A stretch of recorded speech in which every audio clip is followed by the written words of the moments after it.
Hi, this is Peter Teuscher. I'm here with Toby Demker. Thanks for joining us for another podcast where we talk about personal development, professional development, and all kinds of other interesting philosophical and growth topics. We pick a topic and see where the discussion takes us, and we're ready for another discussion today. Toby, I'm definitely ready. I did yoga this morning. I did some meditation, and All I am right. ready to go. But I guess before we jump in the topic, let's talk about our afterthoughts from our last session. Yeah, sure. Well, so yeah, I'm not sure if I'm as ready as you are, but we'll see.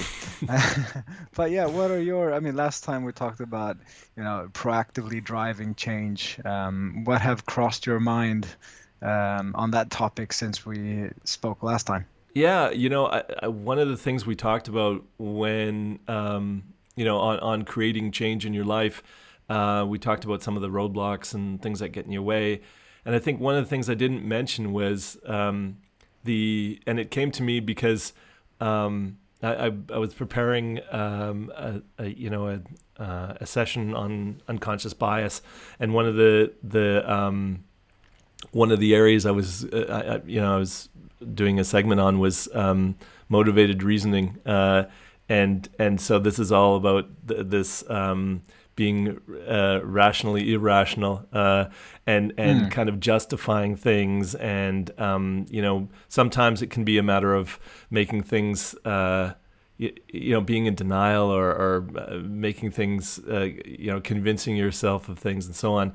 And I yeah, think this, admitting to yourself that it's time for a change can be another roadblock. Sometimes we're just not willing, and that led me to a personal realization that there's a part of my life that I'm ready to change as well. So it's funny how mm, we have these conversations, and obviously we benefit from our exchange, and hopefully other mm, people do too. But it's funny, the whole taking myself through the whole process reminded just well it kind of it helped me admit to myself that there's one area that's time for me to make a change in as well. So okay.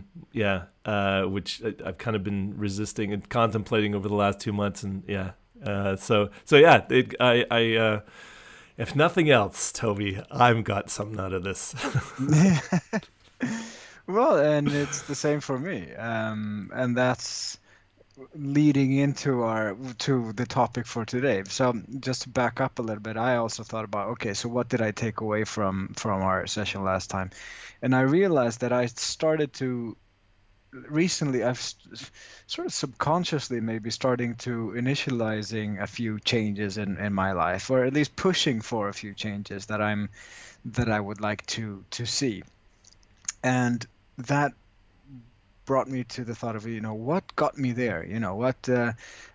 How did this happen? Because I can't, I can't really see a clear path where I, consciously started doing things to get to that point.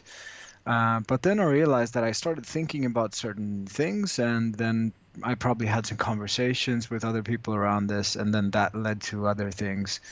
So I thought that we could continue that discussion today and discuss the power of thought.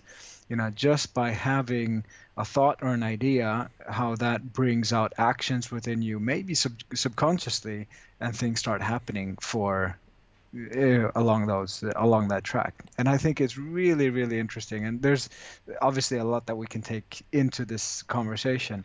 I haven't really prepared any exact, anything. I haven't read any articles or anything about this recently, so it will be very much based on just personal reflection and experience. Yeah, no, and I think it's a good topic, and yeah, I mean, sometimes we think of an idea well in advance, and in this case, it was last night. Yeah. I think it's hard because we just have so many areas we'd love to talk about. So it's not a matter of a lack of topics; it's a matter of narrowing it down to one. Mm, And I didn't prepare either, because this is a subject that I've probably since the very beginning of my own kind of conscious obviously you have growth and development in your whole life, but since I've been on my own kind of path of personal development, it's going on 25 years. One of the first big realizations, well, there was two. There was the impact that my beliefs have, and it's linked to also the thoughts that you have, because the two kind of feed into each other. So I think the biggest changes I've made in my life have been related to recognizing the impact that my thoughts, my repetitive thinking habits have on me, and how changing those can massively change my life. And that then relates to when I got into a meditation process. When I learned to meditate, which was also one of the early steps, and kind of the self-realization and recognizing the opportunities for change. Meditation is about distancing yourself from your thoughts, but it's also becoming the observer of your thoughts, and then you can recognize how much we are dominated by these thinking processes that are in larger part seem to be out of our control, because we're just they're so automated. And I think thoughts are just such a key component to allowing change in your life, to really fulfilling your potential, to to really driving the direction in your life, finding motivation. I mean, thoughts really drive so much of the direction of our life. So I'm glad you came up with that. I'm glad you suggested the topic, and I wasn't sure where we'd start with it, but there's just so many different ways, directions we can go. But why don't you? Well, let's start with the practicality or the pragmatic part, and then I also recognize. I mean, you've already touched on sort of meditation, mindfulness, visualization, these kind of things. But so what happened for me that I started thinking about it. I'm not going to go into too much specifics about the sort of the private stuff, but I wanted to. I guess I started to feel a bit concerned about certain things, and I realized that I probably need to initiate a change in this area. And so obviously I started thinking about it, and then that thinking led to a conversation with someone who then came back to me with with a kind of suggestion, or for me to look at something. And then also in some other conversations, I guess I brought it up. I didn't think so much about it, but I just my attention goes there, so you start speaking about it, and then as you start speaking about it, then opportunities can be created through your network or through other people, and also through your actions. So in this particular case, a few things kind of came back to me without me really doing anything, except just thinking about it, not having a very clear idea about what it is, but just opening up that idea to others, that this is something that I'm interested in. And a few things started sort of sipping back to me, and I think it's interesting that without me having at all a clear goal. I mean, we so often talk about purpose and having clear goals and setting smart goals, etc. But in this case, it's not crystallized at all, but just an idea, and some things started coming back. And then I was doing a workshop where we were talking about sort of complicated and complex system, and in the complex environment, the importance of tapping into your intuitive thinking, and that going beyond our rational understanding. And then that really clicked for me, that this is not at all that I understand what the future is going to bring for me, but there's an energy pulling me in a certain direction, and that perhaps is kicking in some intuitive thinking or energy focus in that area that are, and now the effects of that are starting to come back a little bit. So I mean that's what happened to me that made me think about this topic. So the whole cascade of where that first inspirational thought, and then where it all led you to, is that kind of what you mean? Yeah, and especially this part that it's not a clear idea yet. It's just Mm. a vague idea about this certain direction, and not set into stone at all. But then energy goes there, and some results come back. Yeah, absolutely. I mean, that's the way your brain works. It's that's why I don't recommend making lists when you're trying to brainstorm. I really love mind maps because it Hmm. really puts on paper sort of the way your mind networks and associates things and finds relationships. Um, Yeah. I think the place that I'd like to start is just reminding people that our thoughts are very rarely, if ever, in the present. Right, the thoughts. You may make an observation and have some thoughts, but usually it takes you back to something you associate with the past, or it makes you think about something in the future. And so a lot of our thoughts are past and future focused, right? So, Mm. and unfortunately, we have a lot of thoughts. So researchers say we have somewhere around 60 to 70,000 thoughts in a day. And a lot of them are the same. They're repetitive. They're habitual. We get in these loops, Mm. and a lot of them are negative. So we'll be worrying about something that's going to happen in the future, or we are, ruminating over mistakes we've made in the past. And Mm. so, a lot of the thinking that we have is negative. And so I think in terms of stress levels and even things like depression, things that impact the quality of our life in a negative way, is really very much thought based. So we can, I'm just trying to. I had a quote on the tip of my tongue, and then I lost it. But it was Mm. the nothing. I think it was Shakespeare that nothing makes it bad, but thinking. Nothing's really bad, but thinking makes it so, or something in that vein, Okay. right? So the thinking about it and the framing it in certain ways, and so perspective is such a huge piece of life. Mm. You can all of a sudden think about things from a different angle, and the world looks differently and more Yeah. positive. Mm. So I think that's the first thing, is to recognize that your thoughts. This is why meditation and mindfulness is all in the moment, and how much can you Yeah. think That's a good about point. this very moment. You can observe, but the where your thoughts will take you will always be in the past and the future. There'll be Mm. always some association with some past experience or some anticipation of the future. So I think recognizing that that can be beneficial, but that also can be detrimental to your, being in the moment, staying focused. I think every session we have some reference to flow. Flow is not Yeah. a thinking state, and then I think the other thing to comment on what you mentioned about intuition, I find there's two very different.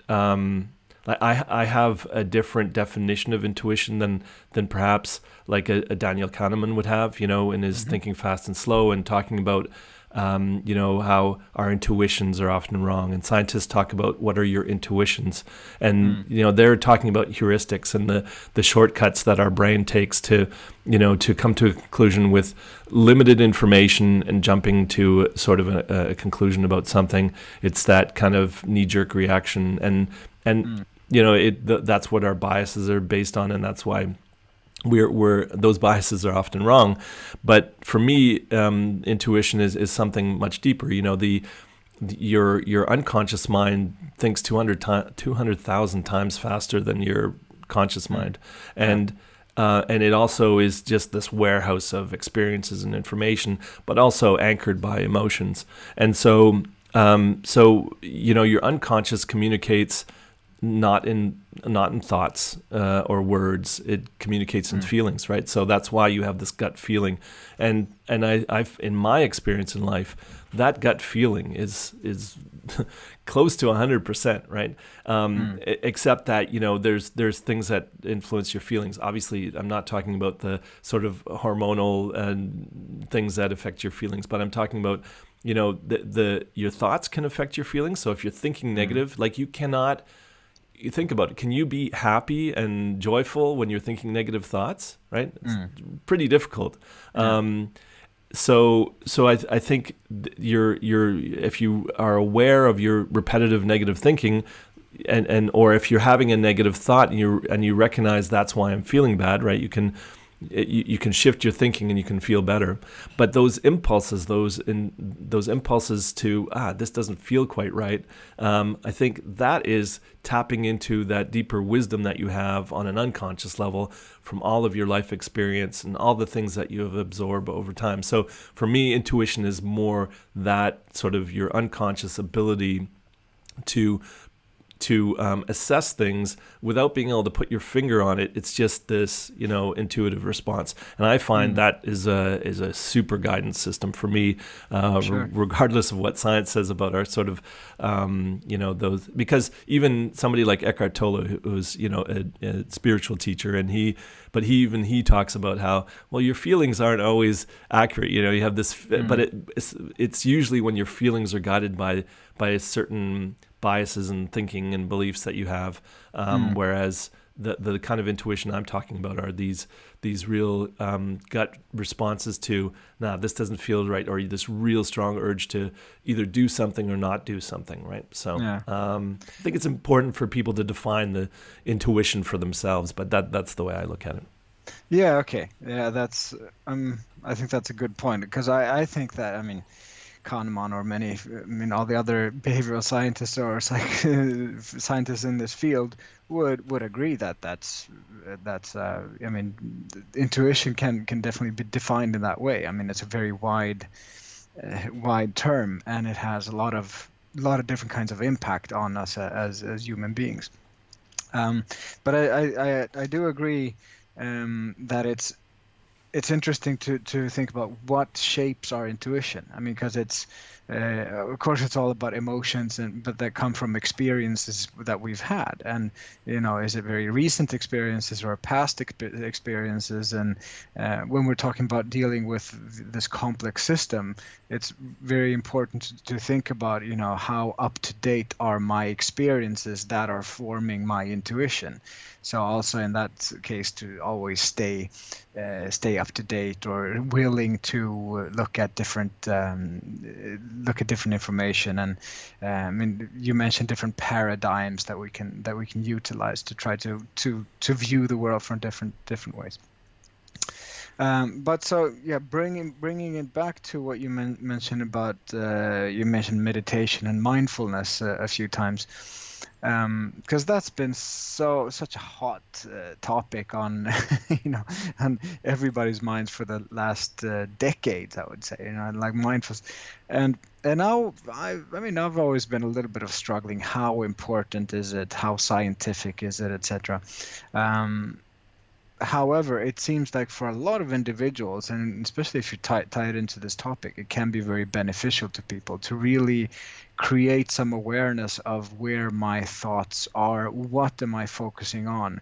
And as you're saying, if am I focusing more on the negative thoughts that are driving my behavior, or positive thoughts that are driving my behavior, and just paying a little bit of attention to that. What thoughts do I want to focus on that can drive my behavior forward? And that becomes very evident in coaching. Typically in a starting phase of a coaching conversation, you talk about the future and the goal and what you want to achieve, but it's not, as I said before, it's not about crystallizing exactly what it is, but it's connecting it to emotions. What would that feel like? And sort of finding that stretch between where you are now and where you want to be. And to me, that's also really much about streamlining your thoughts into the direction of where you want to go. The actions comes much later. Of course, actions are very, very important to get things done, but it doesn't start with that. Where does the motivation come from? Where is the energy from? What does your experience tell you, etc. So tapping into these emotions with no preconditioned thinking. Well, maybe that sounds easy, right? But That's pretty tough to do. We're all very conditioned. Yeah. yeah, but really try to open up for possibilities and that ambiguity, that we don't know what the future is going to hold, and we don't know where it's going to lead us. But tapping into curiosity, as we talked about before. Yeah.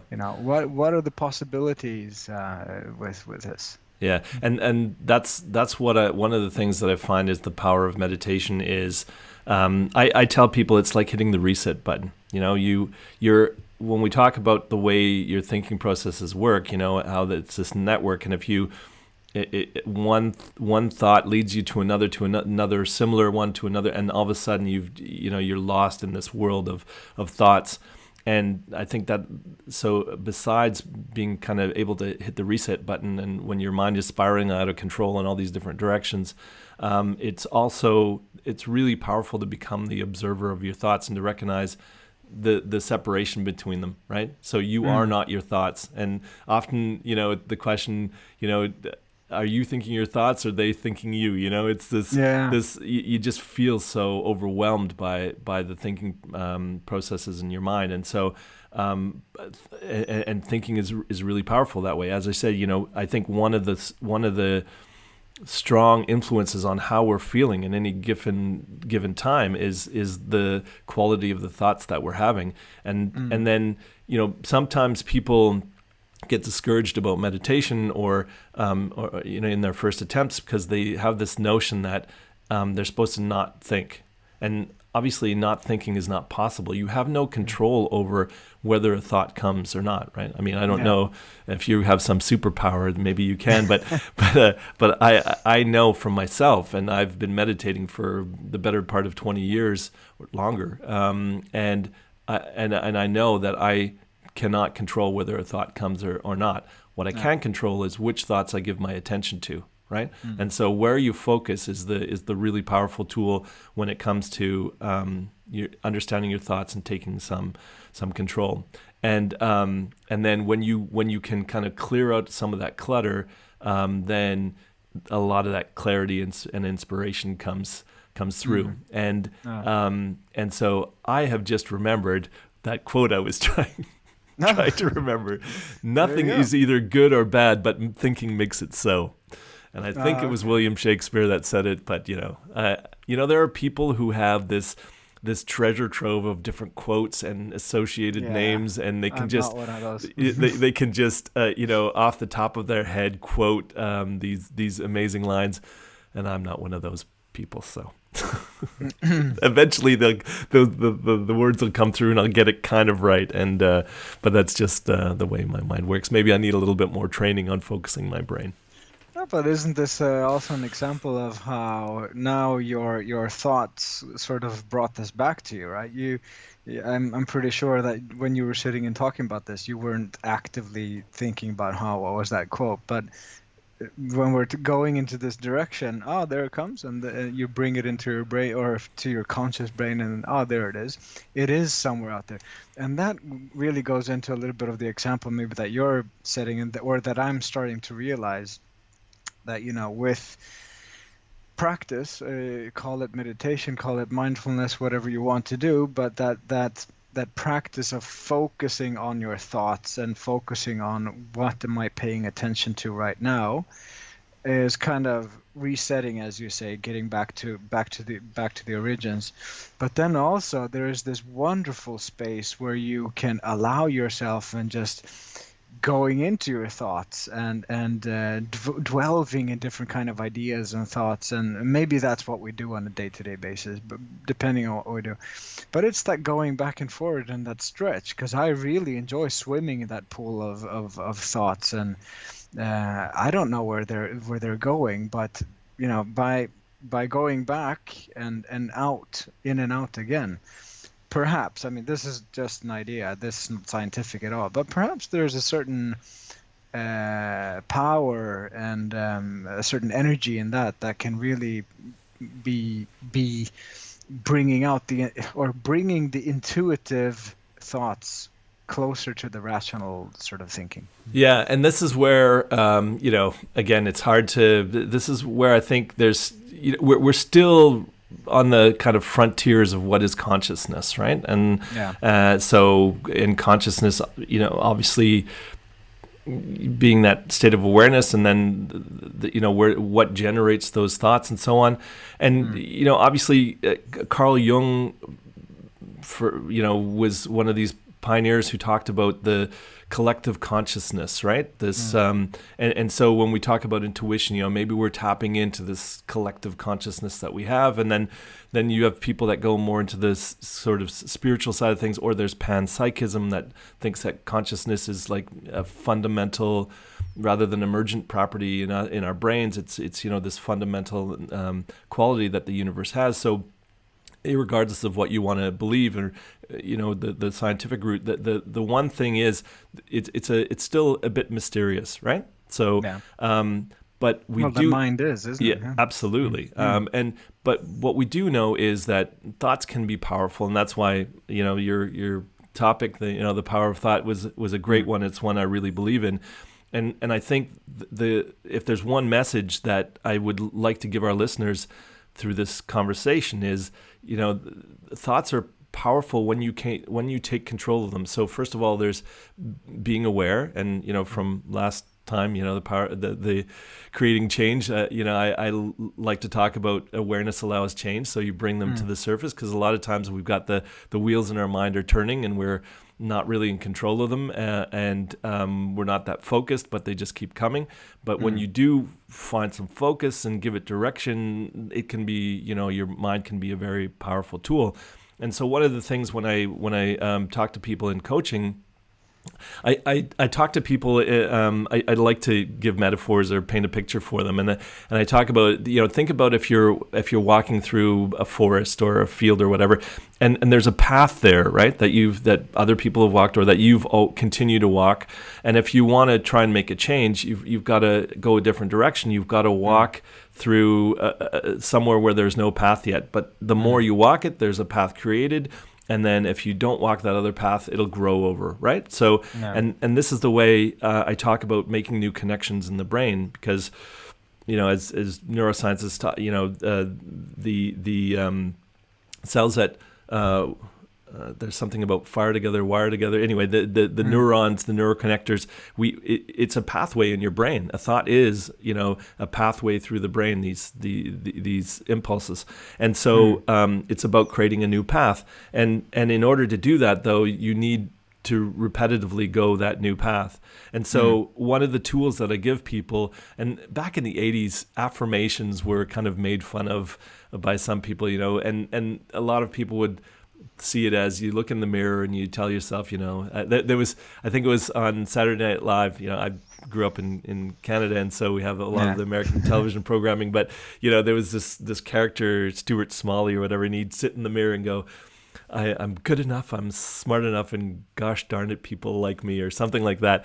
And so I think there was this kind of, people smirked at it a little bit.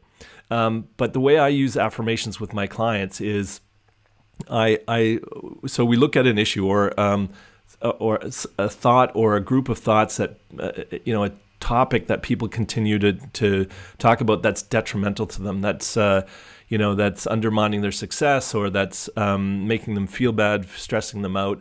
So anytime these associated thoughts come up, we have a statement. Like, you can call it a mantra, you call it an affirmation, whatever you want, but it's a positive statement in the now that confirms the opposite of what you're thinking, right? And it needs to be believable to you. And it's important that, so if you say something that's, I know I can, I believe I'm going to have $1 million in the bank next week. That's not very believable, right? But you can say, I know every day I'm working towards more abundance, or something like that. But it's just this positive statement that's based in the now, that whenever you're confronted with these negative thoughts, you can confirm the opposite, right? So I use this for myself, where I have these negative thoughts, and I have a number of different ones that I've used, but I will just repeat it every time I notice these thoughts coming in my mind. I will start to repeat my slogan, if you want to call it that, and then those thoughts will become less and less. They'll become less powerful, because I'm giving a new direction to my mind, and then pretty soon that habit that I've developed of thinking those thoughts starts to wane, and it doesn't come back.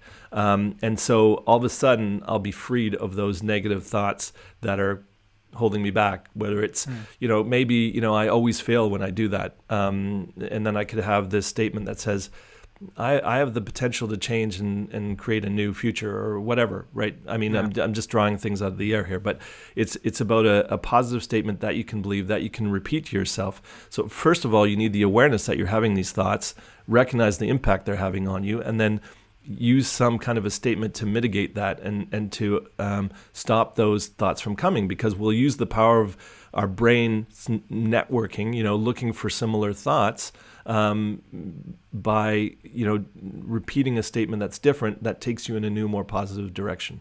Does that make sense? Yeah, sure. And it made me realize a few things. I mean, when I think we talked about learning to learn before, Mm-hmm. and we talked about how your brain works. In when you're really focusing on something, though, the brain synapses get really tight. But then to sort of create room for new ideas, you have to do something else and relax. And maybe mindfulness or meditation practice is one way to do that, to sort of relax the synapses and create space for new for new ones to get generated, and for new room. So that actually taps into that part as well. How do we actually learn and develop in a good way? But it also made me realize when we talk about this. I mean, we are not psychiatrists, we are not scientists, so we should be, we just, anyone listening, be aware that we are not sort of claiming to know everything about this, and there are better experts about neuroscience than us. However, what I think what is interesting to me, and I guess to you as well, is what this means for me on an individual level.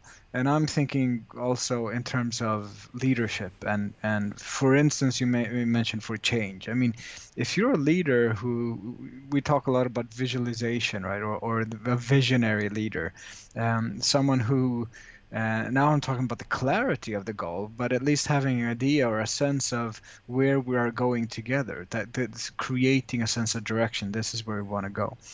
And especially then when you're driving change. I mean, how do you distribute or communicate this picture or this idea to others when there will be resistance, and when people do not want to have this change, and you get into this negative spiral of detrimental thoughts and thoughts that are not constructive?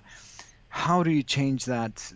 I mean, maybe that's another topic, but it taps into the importance of it there, to focusing on the positive ideas, to focusing on where we want to go, and creating a sense of energy and mobilization in the people around us towards that direction, rather than going down that other path that we've tried so many times before.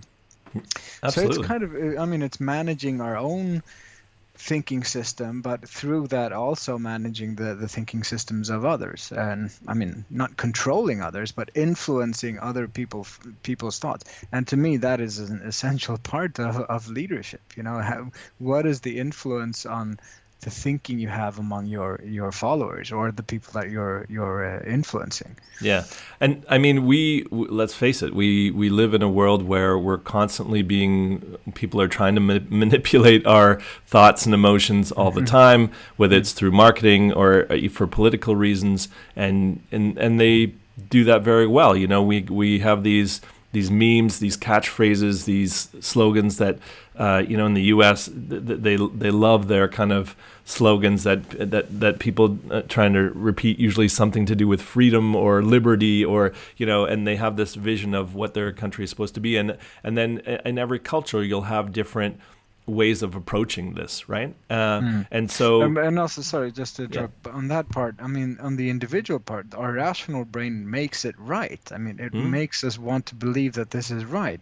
So we are not really controlling our ideas, right? And that's what makes it a bit dangerous sometimes. Yeah, and then you'll have the media too. So you'll have the news. This is why, when I before I moved to Europe, I was 6 months backpacking through Asia. I had very little access to the news, and I can't tell you how good I felt. So So, so I think, especially now where the mainstream news is competing with the digital world, and everything has become super sensational, and people are trying to play on your fears in order to get your attention. It's an attention economy that we're in.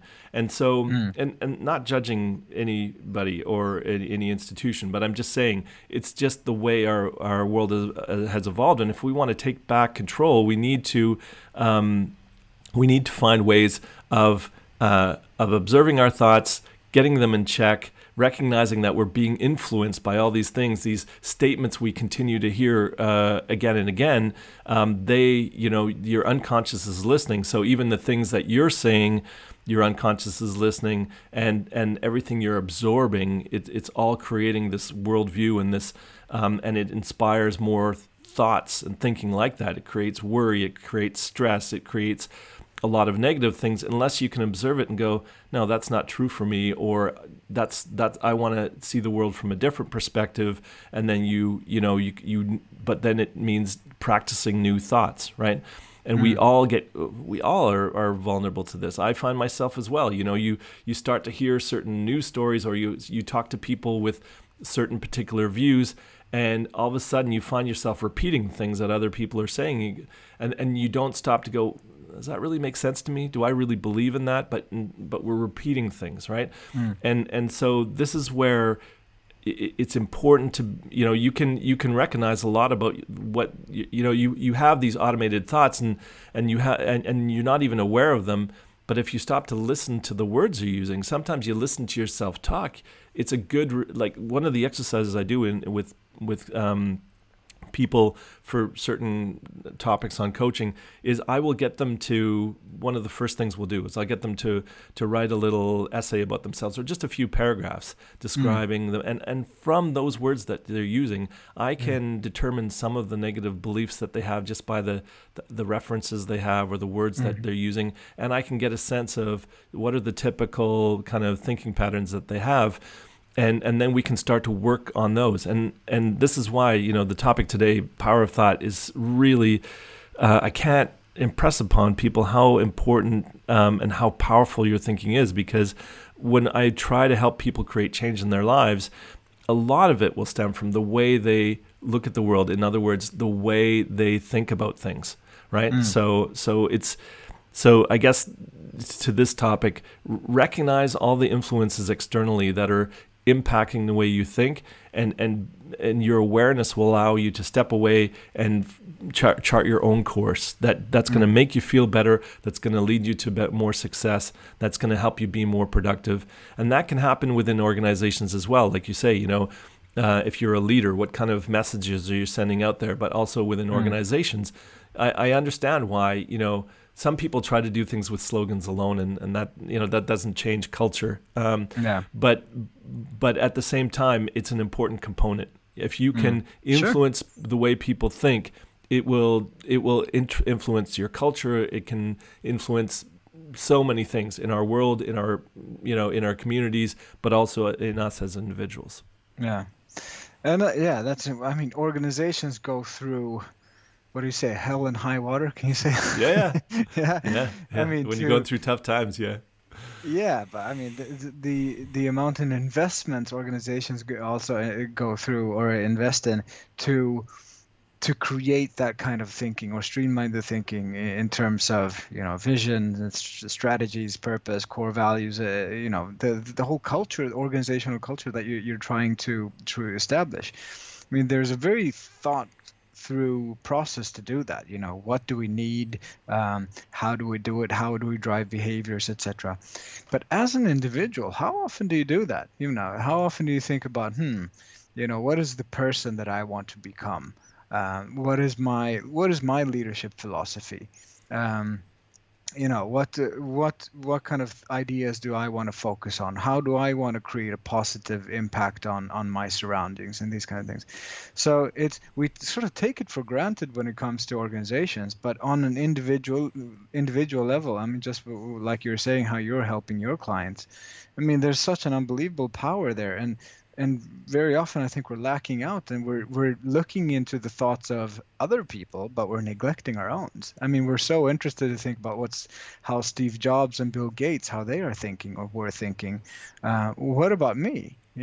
Yeah, I agree. Our attention is often very externally focused, and so Uh, I'm probably the wrong guy to ask on how often do you think it, because I think about that constantly on my own thoughts, my own. I reflect a lot. Probably, I have a very strong inner critic, so mhm, I'm always working on that. But I do I analyze my own thinking frequently, mm, which is a benefit and a detriment.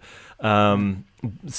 But I think you're right. The average person is so caught up with all these external stimuli that we don't have the time or the capacity.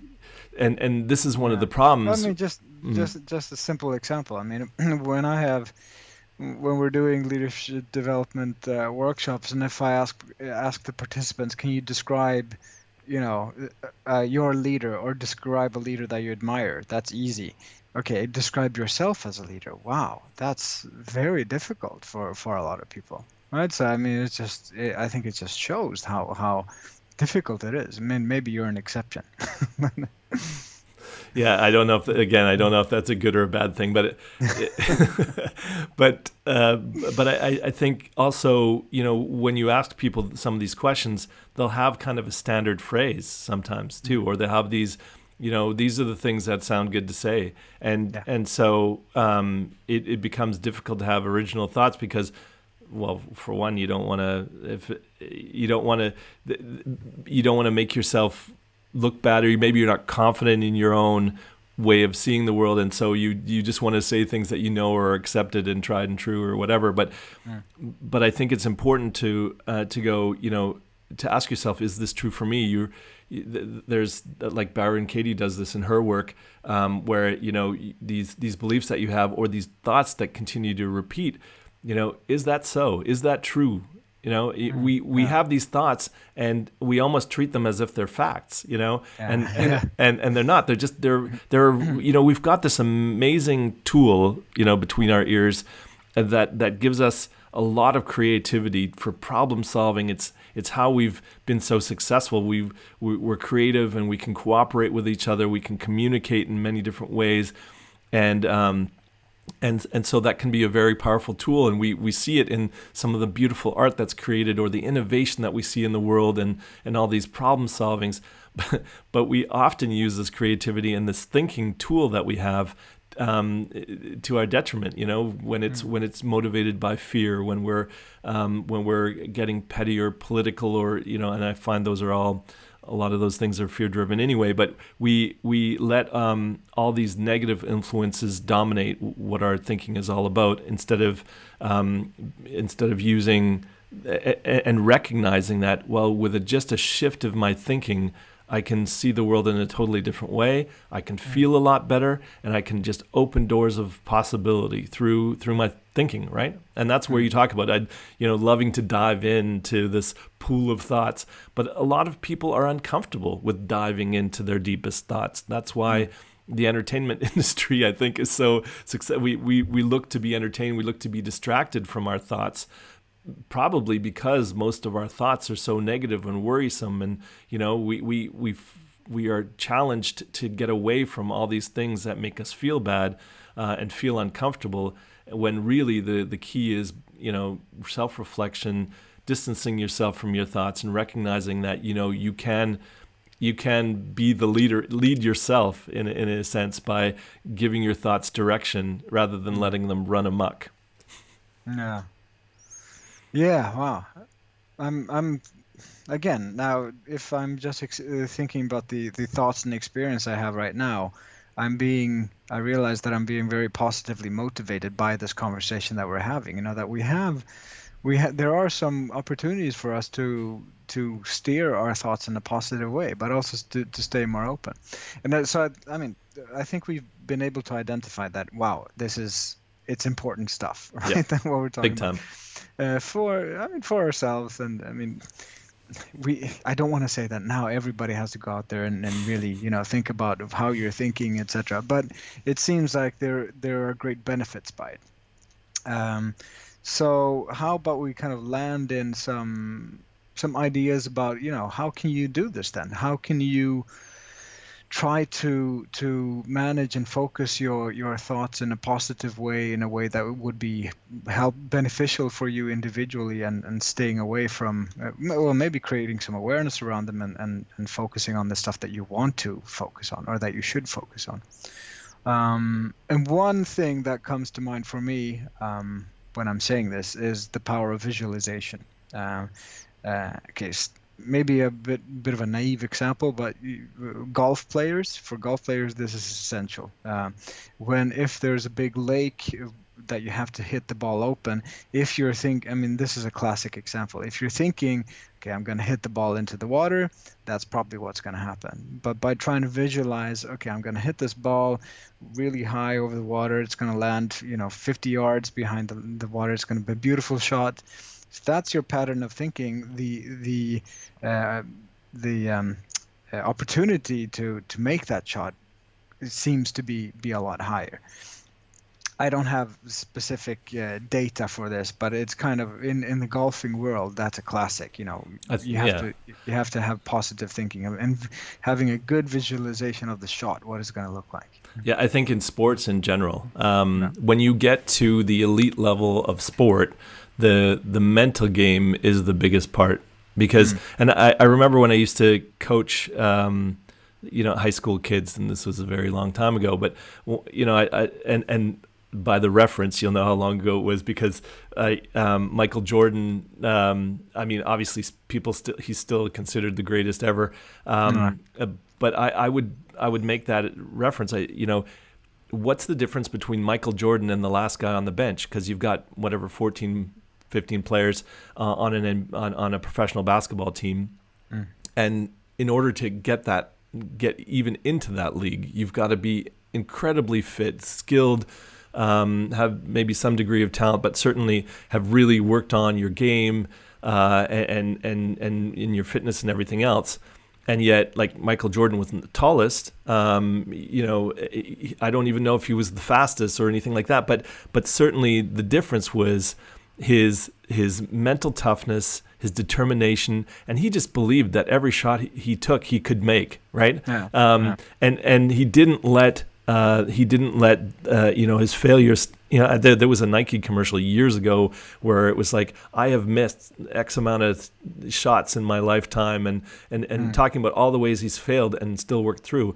And I think that's where we get into the area of resilience, right? And mental toughness, we talk about in sports, and so much of that is controlling your thinking, right? The power of your thoughts is a lot about gaining control and focus.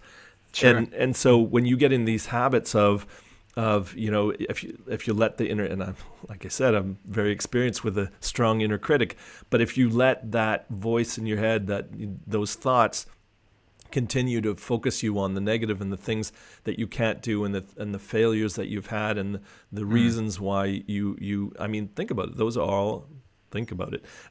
all thoughts, right? Those are all thoughts that you're having, and if you want to take them as true, then to your detriment, right? Or if you can go, yeah, that's one way of looking at it, but there's also these things, and then driving your thoughts in a new direction. And I think the people who are really successful in life, whether it be in sports or business or whatever, when you get the highest levels, your thinking processes are really what set you apart. And if you dwell on all the things that have gone wrong, or you let yourself be distracted by things that are out of your control, for example. So it's really about sorting out and prioritizing and making sure that you're thinking healthy thoughts. And a big part of that is, if you want to talk about, okay, well, so what do we do about this? Because I think that's where you're kind of leading with. It become, we talk about good mental health, and good mental health starts with good practices. Obviously, there's more to it than this, but doing some house cleaning where it comes to your repetitive thinking processes, right? That is a really important step. And being able to step back, observe your thoughts, and go, is this, for one, that question, is that so? Questioning the validity, but also recognizing that you continue to have these thoughts and it's not healthy for you. And then, so what's behind that? Well, what's behind that is, you've created an habit, but what has triggered that? Well, maybe it's an outside stimuli. Are you watching too much news? Like, there are people that in my life that I've distanced myself from because the conversations always go in a direction that's not good for me. Or the one thing not the one thing, there's a lot of things I liked about Canada and the Canadian culture, but one of them was that if you're going to sit and complain all day, people are going to go, oh, let's watch the hockey game. They don't want to hear that. And living in Germany, one of the things that really kind of took me aback in the beginning was people like to complain a lot. They really they revel in it almost sometimes. Sometimes, not all people, obviously, but it seems to be a fun pastime to complain about things, and complaining from a very high level, because the standard of living here is really good. But when you can recognize that, that's just a habit. Like, complaining is a habit of thought, right? And it's a habit of thought that's not good stewardship of your mind if you let yourself your mind be dominated with bad news, with complaining, with the things all the reasons you can't do things, right? But whereas if you have this, like you talked about, having a clear vision, and then what thoughts are going to help you get in that direction, or having good stewardship over your thoughts and going, that's a helpful thought, that's not a helpful thought, that's a good thought, this one not so much, right?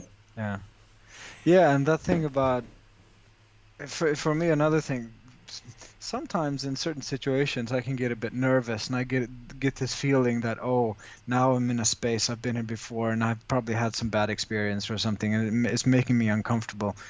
But then what I try to do is really focus, okay, when have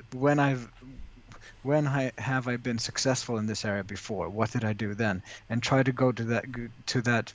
I mean, finding that feeling, I guess, is the way that I would illustrate it. But it's about focusing on, okay, remember that time when I did that and that worked really well, and just think about that. And that's, for me, that's one way of sort of focusing on the positive sides and what could be possible. So finding the sort of strengths that and the experiences that have been working for me before. That's a way that really works for me, actually. Yeah, well, what you're talking about there is what Tony Robbins talks about a lot, is recognizing your state. And so it is a loop, right? So your emotions are also a good barometer of your thinking, right? I talked about how part of your emotional state comes from the quality of your thinking. So checking your state, and sometimes when you get into that loop, it's really hard to think about different things when you've got strong emotions associated with the thinking and then you need to get back in the body. Like, this is one of the things that yoga does, or sports does, why it's so beneficial for your mental health, is when you get in the body, you're out of the mind a lot of the time. So with yoga, and then with meditation, with meditation you focus on the breath, and you can do the same thing if you find your thoughts are spiraling out of control, or you're really negative. As you were just talking about, how do you change your state? And a lot of it is just getting back into the body. So you do that by breathing, by getting into motion. I mean, the biggest part of your brain, or the most of your brain capacity, evolved in order to allow for motion, right? So if you can, and actually I was listening to a doctor recently on a podcast talking about one of the biggest things to avoid dementia and Alzheimer's. People think about keeping your mind active and doing Sudoku and doing crossword puzzles or learning a language. And that's only a small part of it. That's valuable too. But motion is one of the most valuable things, because your brain, a big part of your brain is made for motion. So if you're doing things like in yoga, where you have to balance, standing poses where you're balancing, or just any kind of physical activity where you're challenging yourself to constantly get better, that growth, and we talk about mastery and motivation. But so I think if your thoughts have taken you in a place where you're in a physically and emotional negative state, before you can fix the thinking, you do need to fix your state, right? It's really hard when you're feeling bad to, and I've looked over the years, just understanding things like depression, I had no idea that things like dehydration can contribute to depression, or Yeah. obviously your nutrition and so on. So it's inextricably linked. Your physicality does affect your brain and so on. So it's when you look at things systemically, it's nothing's in isolation. So Yeah, I know we're sure. talking about thinking, but your state really, think about how it's difficult to change your mood or to think good thoughts when your environment is really bringing you down. So Yeah. it's important to see the other mitigating factors or the other influences and triggers that you have around you that lead you back into negative thinking, right? Yeah. And for me, again, it starts with the awareness, right? Hmm. How Always. uh, are you actually aware that you're feeling, or oh, where is this feeling coming from? Where is this idea coming from? How am I reacting to this right now? I mean, that's the starting the triggering point. But then there, if you're starting to notice that, how do you control, or how do you try to steer your thoughts? And okay, this is interesting. What's going on here? What's happened before? How am I feeling? How am I reacting, etc. So. I mean, we always come back to this awareness part, because that seems to be always the sort of step one. Okay, Big what do time. I do? What do I do from here? Yeah, big time. Mm. If you don't mind, I wouldn't mind kind of going in another direction. Because I've read a ton of books on the power of thought, right? Mm. And some of them take you kind of in an esoteric direction, and you can believe, if it's beneficial for you to believe that, great. I'm not going to give an opinion either way. But I remember, I don't know, was it? It was, it could have been 15 years ago now, but there was that movie that led to a book, The Secret, and people talked about law of attraction and so on. And then scientists are like, well, there's physicists are like, there's no scientific proof that your thoughts create things or whatever. And none of that's really important to me, Mm. because I do think it's important to recognize that the things that you internalize are what are going to get you the results. And this for me is the big thing, because there's like James Allen's As a Man Thinketh, there's Napoleon Hill's Think and Grow Rich, and Mm. and those get a lot of attention from people. Obviously, if I can just get rich by thinking, it's all these things have an element of truth in them, because obviously without the right mindset, right, the right way of thinking, you're not going to be successful. You're not going to grow rich if that's your goal in life. Mm. But there was even before that movie, The Secret, there's a book. I still have a hard cover of it, written by Robert Collier. It's like 100 years old, Oh and yeah, I know. he was talking about the stewardship of the mind, and recognizing the power of your thoughts, Mm. and so on, and so for me, the power of your thoughts is what you internalize will then, your body will respond to it physically. I mean, we know this through the placebo effect, right? Yeah, yeah. I mean, your thoughts can activate sort of this intrinsic ability to some degree to repair your body, to heal yourself, Mm. to some degree, and then imagine if it has that power. What power does it have on your behaviors in your life, right? Mm. And also, when I talk to people about communication, and communication is 70% nonverbal. So we think that people can't see people aren't psychic, they can't read what's in our mind or whatever. But the thing is, our unconscious mind is picking up signals, right? Because of that nonverbal communication. So Mm. consider it this way: you're thinking about something about your body language is communicating that. The other person may not consciously be aware of it, but their unconscious mind is picking up on it, and they have a Mm. gut feeling, and they either feel Mm. good about it. I mean, we've all had that experience where we meet someone, don't know anything about them, but right away we feel really good about it, or we feel really negative about it. We have this gut response, right? And that is, so much of that is our unconscious. driving us, communicating to us in our emotions and feelings. And so when you recognize how powerful that is, that if you go in, think about going into an important meeting or going into a training session, or if I went into a coaching, really nervous or worried about whether I'm going to get help this person through their issue that they've come to me for. I mean, on some level, they're going to pick up on that, and Sure. so I mean,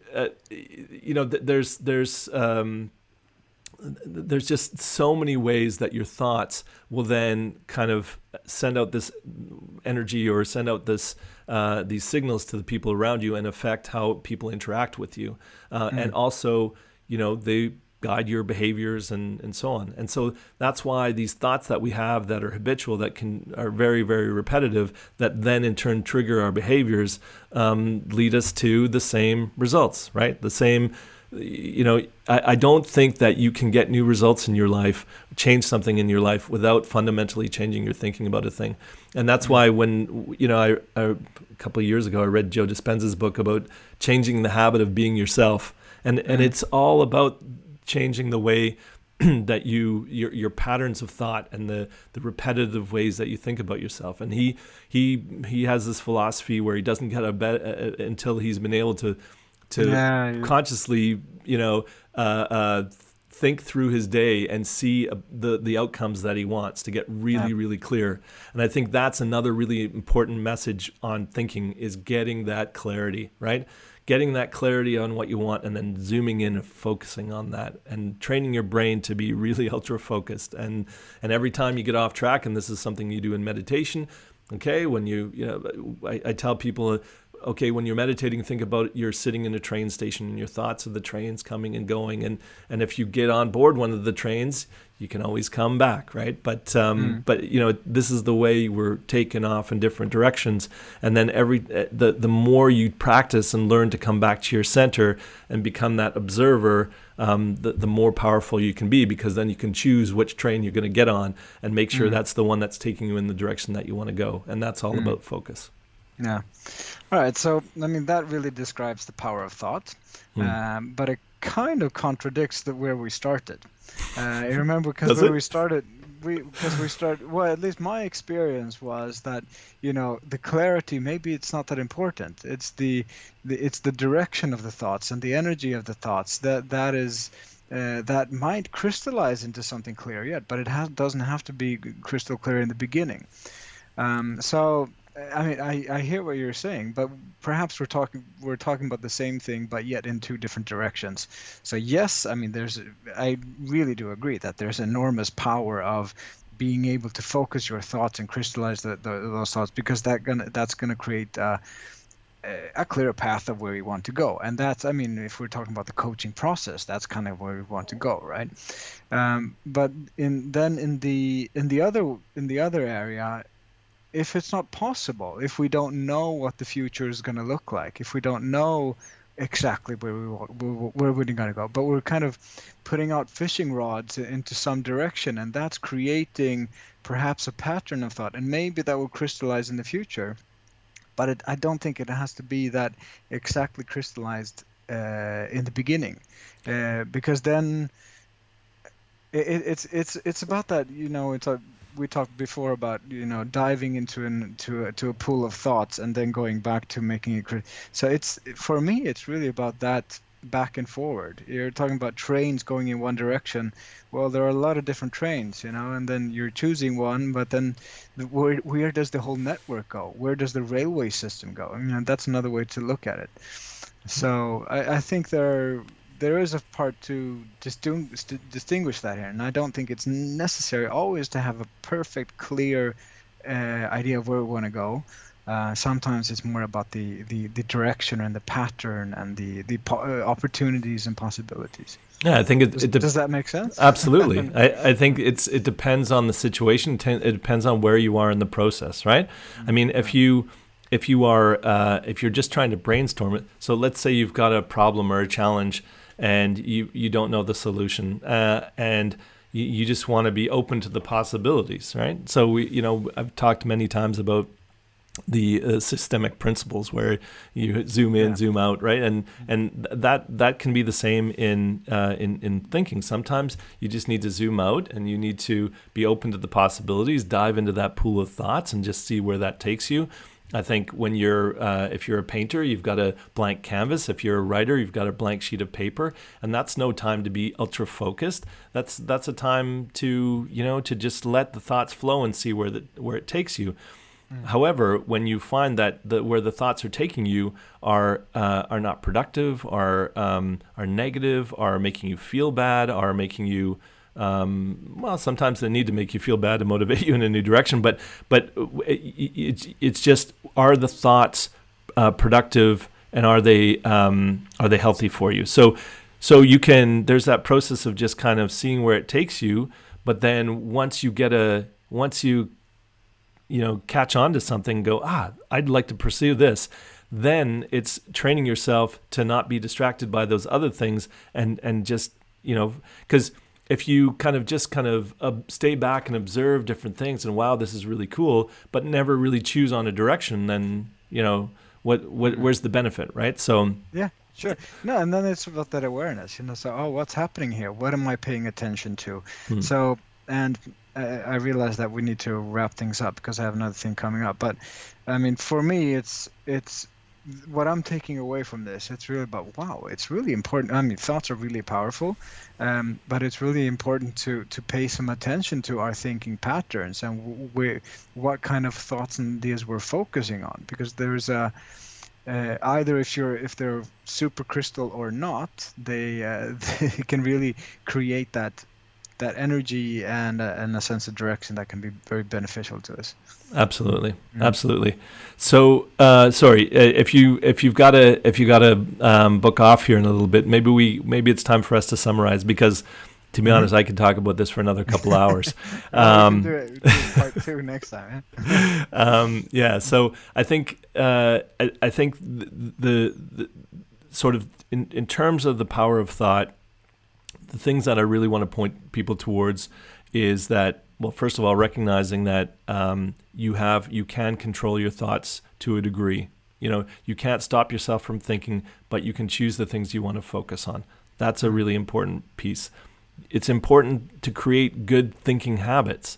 If you find yourself always ending up in the same place, or the things that discourage you, that make you feel bad, that get in your way, make you feel nervous when you're trying to accomplish something, or the things that trigger you to procrastinate because it's a stress response and maybe you don't believe in yourself enough, but just recognizing those thoughts and learning new habits, right? So and then being the observer and doing a review, reflecting, and having good stewardship of your thinking processes, and then the last piece, really making sure that your environment and the input that you're giving yourself, whether it's when you listen to yourself talking, the language that you're using. Like I think I've talked before about